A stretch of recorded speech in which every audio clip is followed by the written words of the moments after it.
Everybody, welcome back to all about learning. तो आज इस वीडियो में हम वन शॉट कर रहे हैं इंपॉर्टेंट क्वेश्चंस का of ancient and medieval Indian political thought. हमारे टेलीग्राम चैनल को ज्वाइन कर सकते हैं आप for free PDF notes and important questions, also for previous year question papers. Channel का नाम है ऑल अबाउट लर्निंग। तो let's start with our question one. तो क्वेश्चन वन में है कि डिस्टिंक्टिव फीचर्स क्या होते हैं इंडियन पॉलिटिकल थॉट के।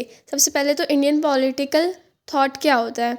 जब एंशियंट टाइम पीरियड था या पुराने ज़माने में जो लोग होते थे, महान व्यक्ति होते थे ना, फिलोसफर्स होते थे, उनके कुछ पॉइंट ऑफ व्यूज़ रहते थे, वो मतलब कोई विचारधारा देते थे, तो उसी को पॉलिटिकल थॉट कहते हैं।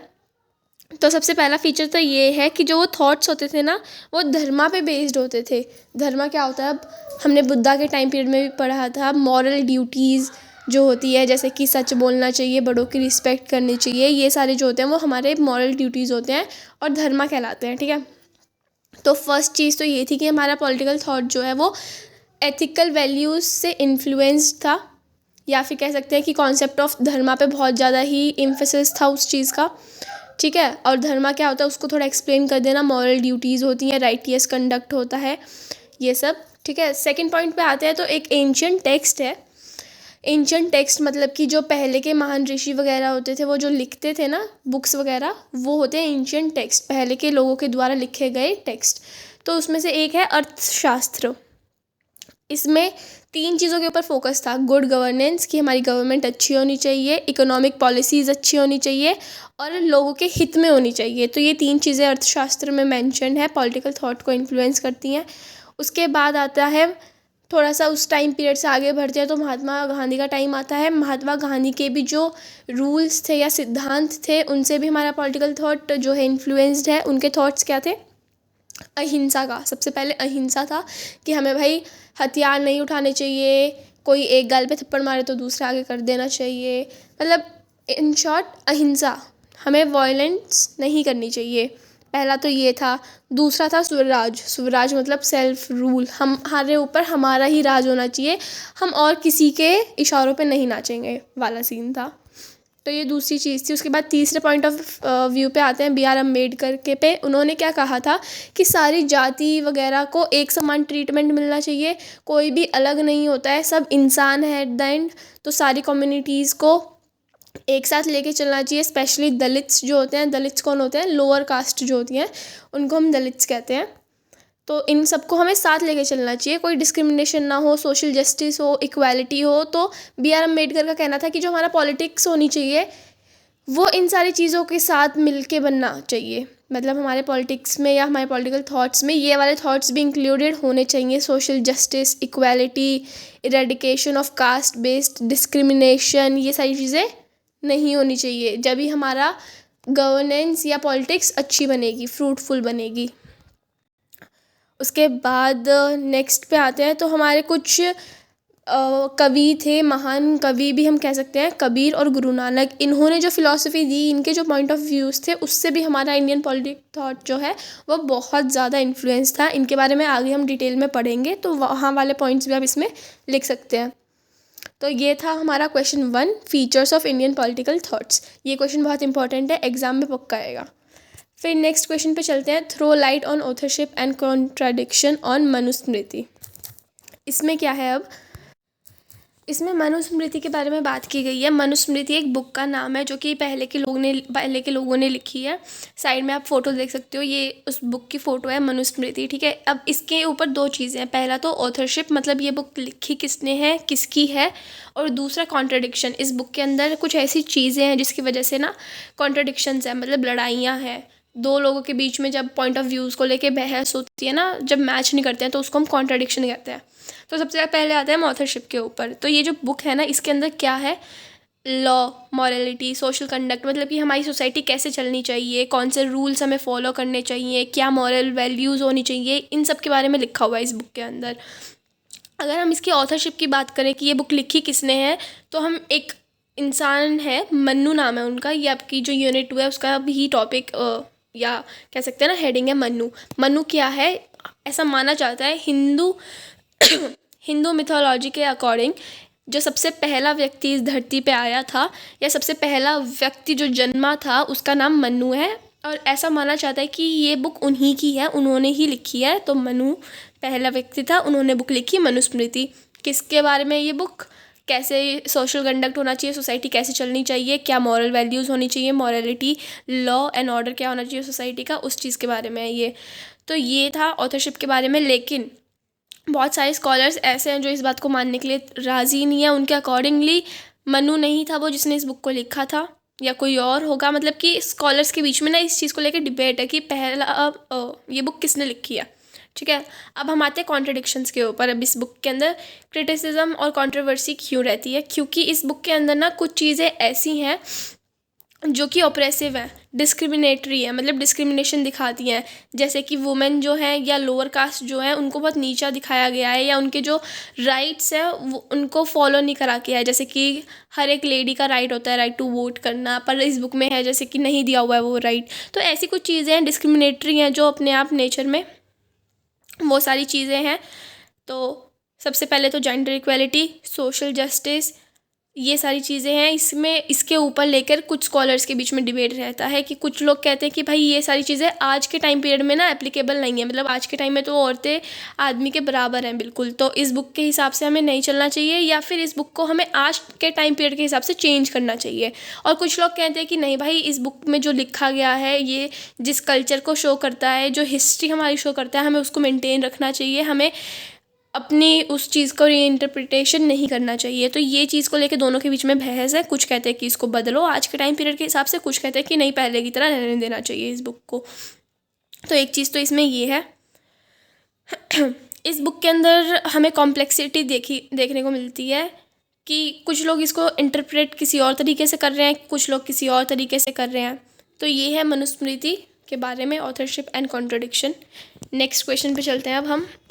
थर्ड क्वेश्चन है, what is concept of kingship and statecraft in सुखरन नीति।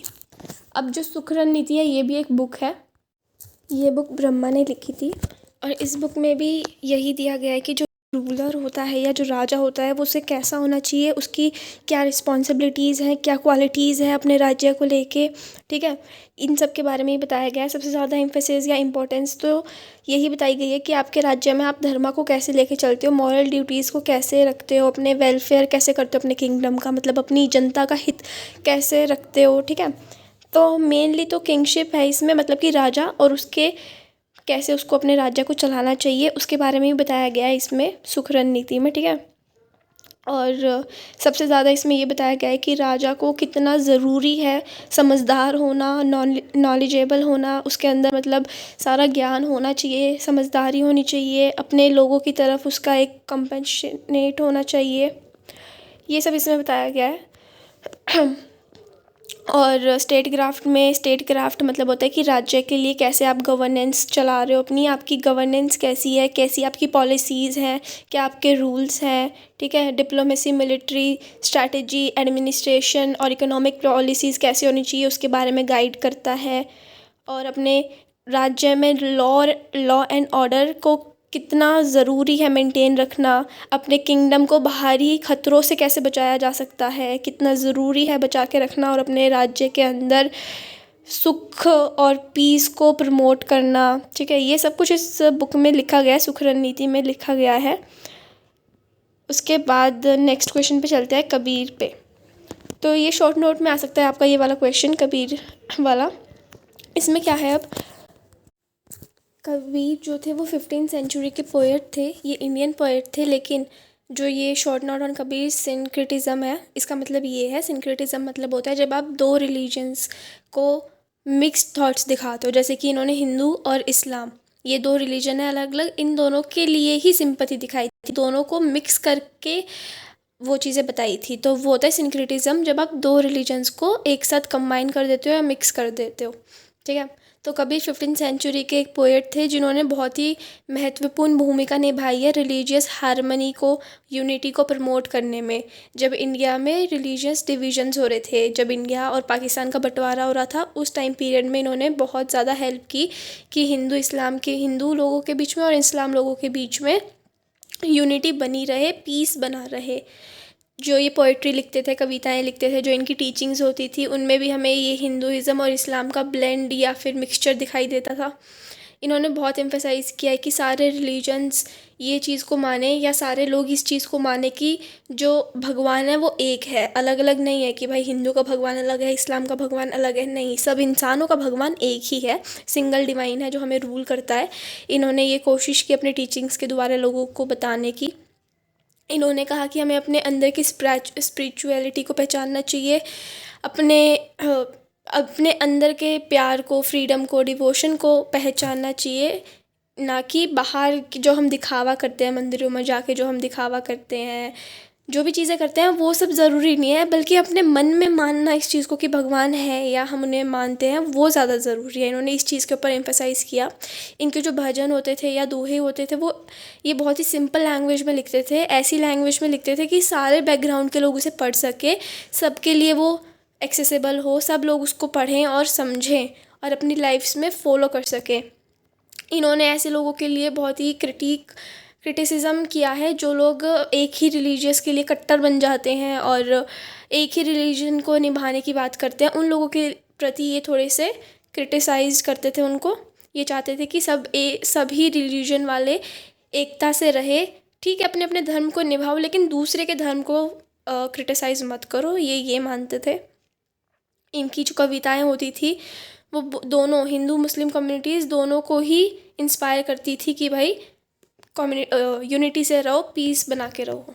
ये था कबीर सिंक्रेटिज्म। उसके बाद नेक्स्ट क्वेश्चन पे आते हैं, discuss and analyse the contribution of आदि शंकराचार्य इन हिंदू फिलॉसफी। आदि शंकराचार्य भी हिंदू फिलॉसफी में एक बहुत ही इंपॉर्टेंट फिगर थे। ये 8th सेंचुरी में थे और इनको बहुत जाना जाता था इनके सिस्टमेटाइजिंग हिंदू फिलोसफिकल ट्रेडिशंस के लिए, जो इनके एफर्ट्स थे उनके लिए। ठीक है, अब इन्होंने क्या किया था, सबसे पहले तो ना जो हिंदू फिलोसफी की फाउंडेशन टेक्स्ट है ना, फाउंडेशनल टेक्स्ट है, या हमारे जो बहुत ही कह सकते हैं ना धर्म को लेके जो हमारे बहुत ही नींव है जो हमारी, उनको इन्होंने इंटरप्रेट किया था, एक्सप्लेन किया था, लोगों को समझाया था। कौन सा टेक्स्ट है वो? उपनिषद हो गया, ब्रह्मसूत्रा हो गया, भगवद गीता हो गया, ये सारे हिंदू फिलोसफी में बहुत इंपॉर्टेंट टेक्स्ट है। तो आदि शंकराचार्य ने इन तीनों टेक्स्ट को समझा और लोगों को समझाया, उन्हें इसका इम्पोर्टेंस बताया, इसमें से क्या चीज़ें हमें अपनी ज़िंदगी में फॉलो करनी चाहिए वो सब बताया।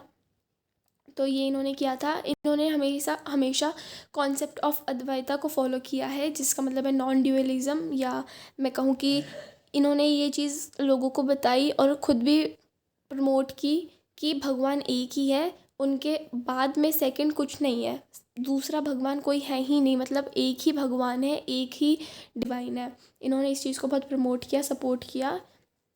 और इस चीज़ के लिए ना इन्होंने 4 मोनेस्टिक वो भी बनाए थे, मोनेस्टिक सेंटर्स बनाए थे डिफरेंट पार्ट्स ऑफ इंडिया में, जो आज के टाइम में भी बहुत इंपॉर्टेंट रोल प्ले करते हैं अद्वैता वेदांता टीचिंग्स को फॉलो करने में। लोगों को ये बताते हैं कि भाई भगवान एक ही है, सारे इंसान एक बराबर हैं और भगवान उन सब के ऊपर जो एक है वो एक ही भगवान है। चाहे आपका मानने का तरीका अलग अलग हो सकता है, लेकिन है भगवान एक ही। इन्होंने बहुत कॉन्ट्रीब्यूशंस दिए हैं हमारी हिंदू फिलॉसफी के लिए, और इन्होंने ये चीज़ को समझाया है कि हमारे अंदर को हमें अपने सेल्फ़ को देखना चाहिए, सेल्फ़ रियलाइजेशन करना चाहिए, हम क्या हैं, कहाँ स्टैंड करते हैं, उस रियलिटी से इन्होंने हमें मिलवाया है। इन्होंने 2 चीज़ों को अलग किया है, एक तो हमारे अंदर का जो चीज़ है, हमारी सेल्फ़, हमारी आत्मा, और सेकंड मटीरियल वर्ल्ड, हम उससे कैसे अलग हैं। तो इन्होंने ये 2 चीज़ों के बीच का रिलेशन बताया, उससे अलग किया, और इनकी जो टीचिंग्स है वो आज भी लोगों को अपना सेल्फ डिस्कवरी पाथ को खोजने में मदद करती हैं। तो ये था इनके बारे में।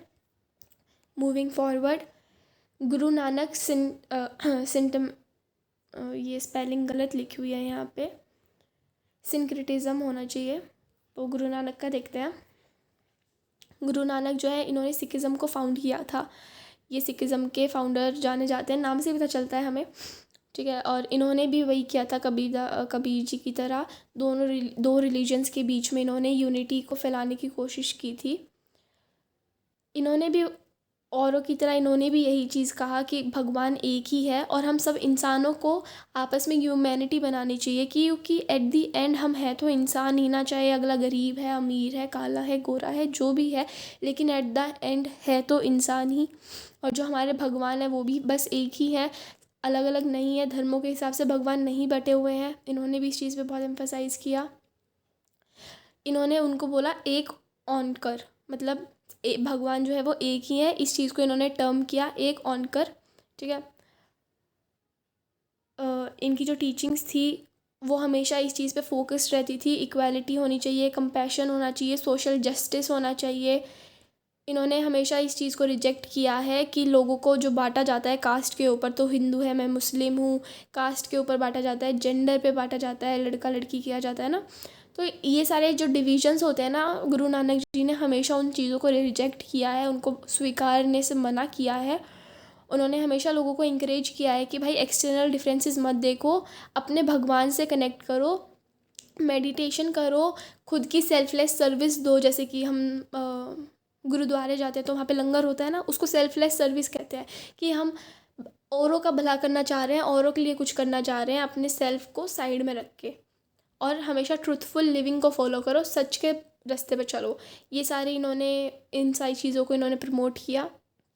और जो एक और चीज़ इनकी इन्होंने बताई वो थी कि जो भी अलग अलग रिलीजियस ट्रेडिशंस होते हैं उन सबको फॉलो करना चाहिए। ऐसा नहीं है कि भाई मैं हिंदू हूँ तो मैं मीट नहीं खाऊंगी, मैं मुस्लिम हूँ तो मैं मंदिर में नहीं जाऊँगा, ऐसा कुछ नहीं करना चाहिए। हमें सारे डिफरेंट रिलीजियस प्रैक्टिसेस जो है सबको फॉलो करना चाहिए। सारे धर्मों में एक ना एक अच्छी चीज़ तो होती ही है, चाहे वो मुस्लिम हो, चाहे हिंदू हो, चाहे सूफ़ी हो, कुछ भी हो, हर एक रिलीजन में एक चीज़ तो अच्छी होती ही है। तो हमें हर एक रिलीजन की जो अच्छी चीज़ें हैं वो फॉलो करनी चाहिए और भगवान को मानना चाहिए। ये मानना चाहिए कि भगवान जो है वो एक ही है। ये सब बताया था गुरु नानक जी ने। और इन्होंने सिखिज़्म को फाउंड किया। ये पंजाबी सिख्स जो होते हैं उनके जो धर्म को फाउंडर थे वो गुरु नानक थे। इस धर्म जो सिखिज़्म है, अगर आप इस धर्म की चीज़ों को देखो, ट्रेडिशंस को देखोगे, तो ये आधी हिंदुइज़्म से ली गई हैं और आधी इस्लाम से ली गई हैं, क्योंकि गुरु नानक जी जो है वो उन्होंने ये इसको फाउंड किया था। तो उन्होंने दोनों धर्म की चीज़ों को सिखिज़्म में डाला है उसको बेस्ट बनाने के लिए। हाँ, तो ये था गुरु नानक जी के बारे में। नेक्स्ट क्वेश्चन पे चलते हैं। Critically examine the concept of monarchy in Abul फजल।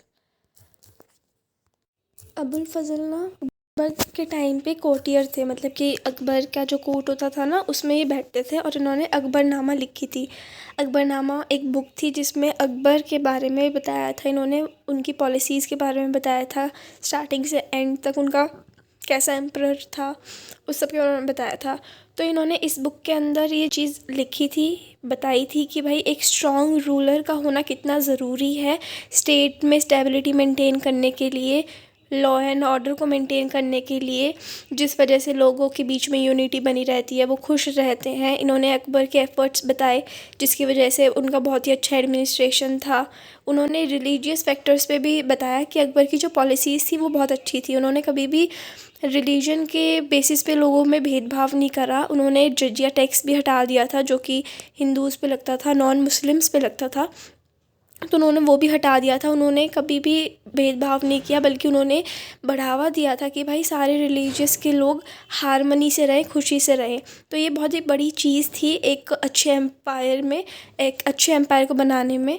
ये चीज़ उन्होंने बताई। साथ में ही उन्होंने ये बोला है फजल ने कि अगर कुछ रूलर्स ऐसे भी होते हैं जो बहुत ही कठोर किस्म के होते हैं, जो अपनी पावर्स का बहुत ज़्यादा मिसयूज़ करते हैं, लोगों का नहीं सोचते हैं, उनका वेलफेयर नहीं करते हैं, तो ऐसे लोगों के लिए ना कुछ हमें चेक्स एंड बैलेंसेस रखने चाहिए। मतलब कि ऐसा कोई रूल होना चाहिए जिसकी वजह से वो अपनी पावर्स का मिसयूज़ ना कर सके। मोनार्की में तो अक्सर ये देखा जाता है, ये होता ही है, रूलर अपनी पावर्स का फ़ायदा उठाते ही हैं, अपने जो उन्हें पसंद होता है उन्हें सिर्फ उसी से मतलब होता है, लोगों के वेलफेयर से मतलब नहीं होता है।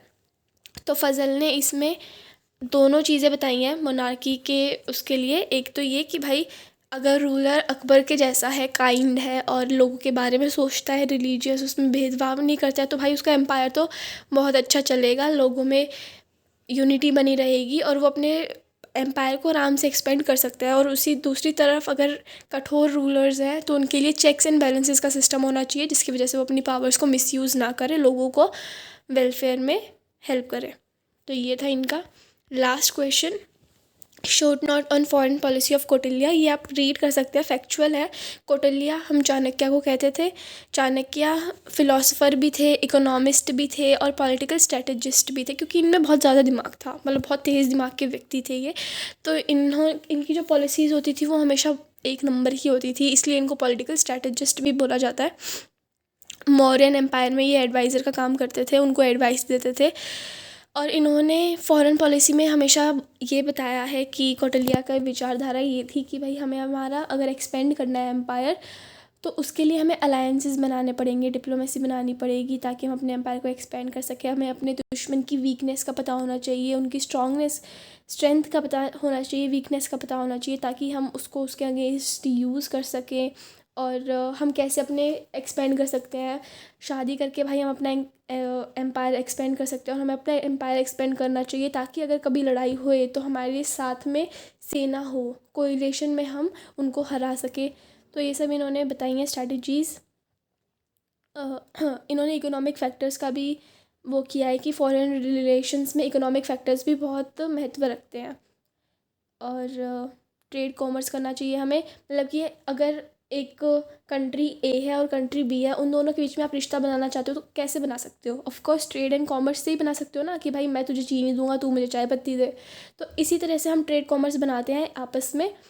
तो फॉरेन पॉलिसी में सबसे main cheese trade and commerce होता है, टाइज़ को या रिश्तों को मजबूत करने के लिए। तो यही इनकी अप्रोच थी, कौटिल्य की अप्रोच भी यही थी।